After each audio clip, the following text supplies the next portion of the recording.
My name is Marcus Hanni. I live in Switzerland. I was born with cystic fibrosis, a life-limiting genetic condition. My lungs were repeatedly affected by severe infections, and my everyday life was shaped by constant tension, fear, and long hospital stays. For decades, I depended on taking more than 25 tablets a day and around 3 hours of breathing and inhalation therapy.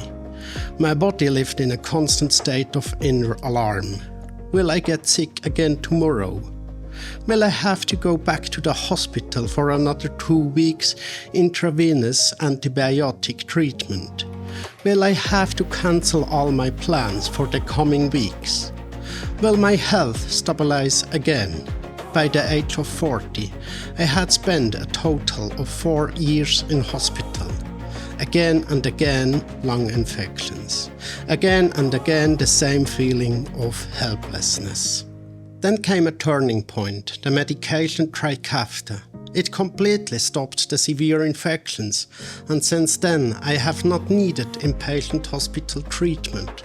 Physically I was suddenly free, but inwardly I remained trapped. My body had learned to be on high alert all the time. This tension was a protective mechanism, a way to survive. When the real threat disappeared, fear remained like a shadow, not always consciously felt, but stored in the body. Especially before holidays or challenging situations, strong physical symptoms sometimes appeared. At first, we attributed the symptoms to cystic fibrosis and its effects. Medical examinations provided no clear explanation. Only gradually I did realize that many of the symptoms were psychosomatic expressions of fear and trauma that my body had stored over many years.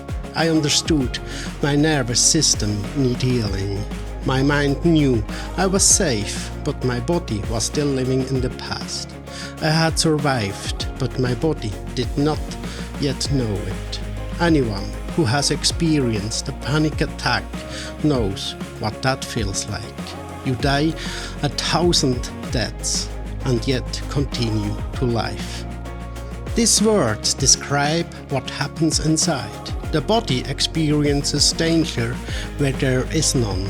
This is not a sign of weakness, but the signal that the nervous system has been in survival mode for far too long. I learned to understand my body's signals better and developed a mindful way of relating to the messages my body was sending.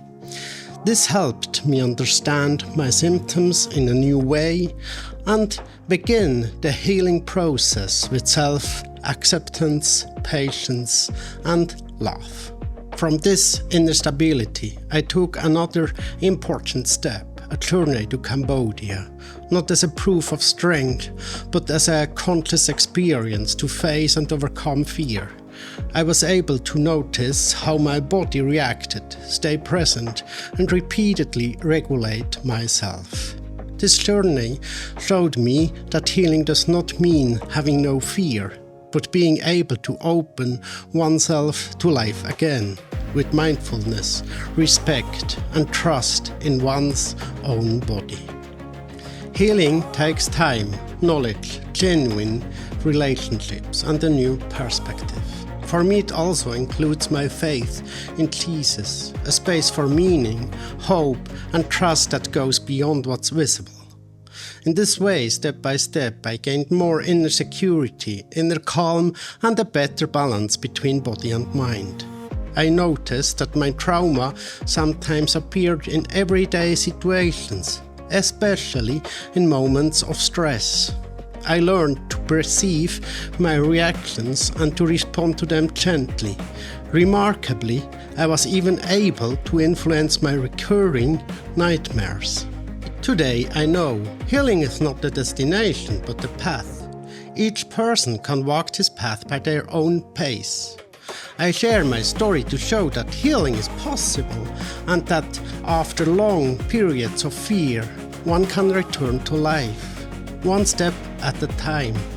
with respect for one's own body, one's own feelings, and one's own story.